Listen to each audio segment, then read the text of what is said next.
अरे रतिया में हमरे ना लागया दुल्हा हो करेजा रतिया में हमरे ना लागया घाई दुल्हा हो तो है कैसे मनाई।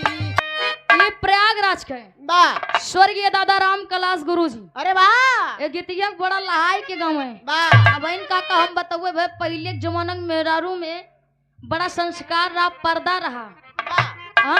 अगर दुल्हा रिसियाई जब बेचारी मनावे चाहिए एक हफ्ता न माने हाय और जब तक दुल्हा माने ही ना खुद न खाए भाई तब तक खा तो नहीं अरे रहे। वाह लेकिन आजकल के दुल्हन आए हाय तोरे सबके समौरी वाली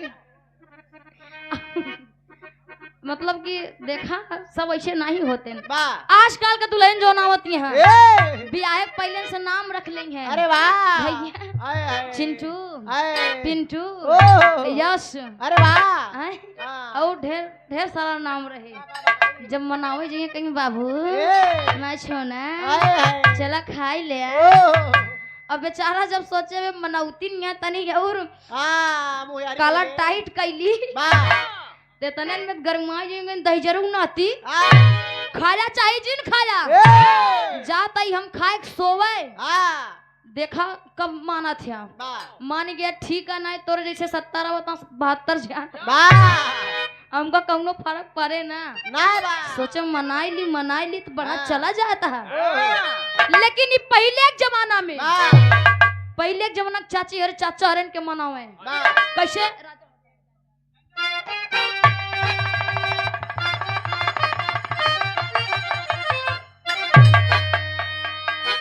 अरे राजा हो तो है कैसे मनाई राजा हो तो है कैसे मनाई राजा हो तो है कैसे मनाई अरे रतिया में हमरे ना लागया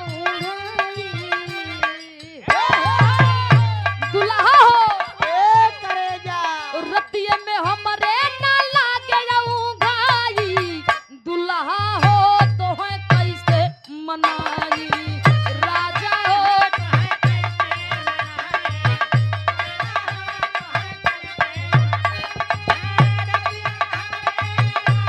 वाह!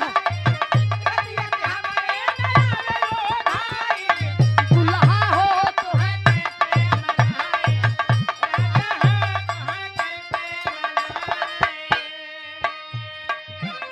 तबल पनमा हो आई गई जवानी तबल पनमा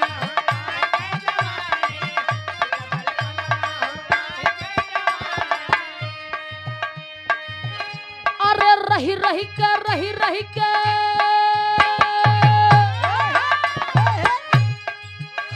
रही सजिया पे मदाना सताई करे जाहो मान जा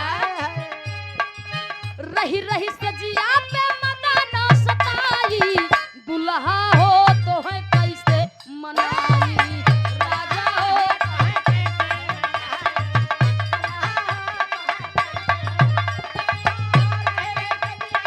वाह! दुल्हा हो तो है जिया धर्मेंद्र भैया और गाँव कहा जाने दे कहा जाने दे शहर वाली का जरा का जाने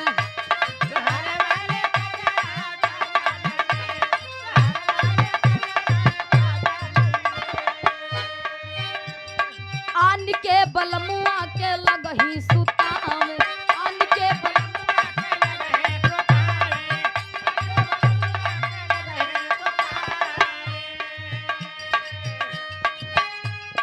आन के बलमुआ के लगही सुतावे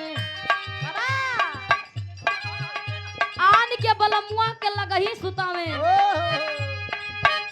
अरे अपने बालम का बिछाए दी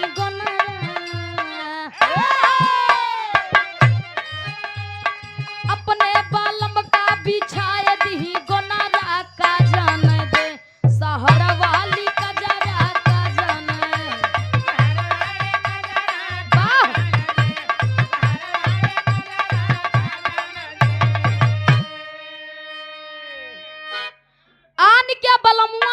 वही सुतावे वाह अपने बलम का बिछाए दिन गोनरा वाह भैया। हाय हाय उधर से वीर बहादुर भैया बताओ बहन आजकल के लड़कियां का जाना है हाय हाय हैं?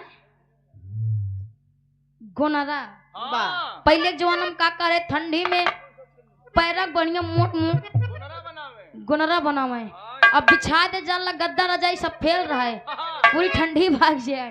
अब तो चरचर गद्दा बिछावा था चरचर रजाई ओढ़ा था तब वो ठंडी नहीं जाता है भैया।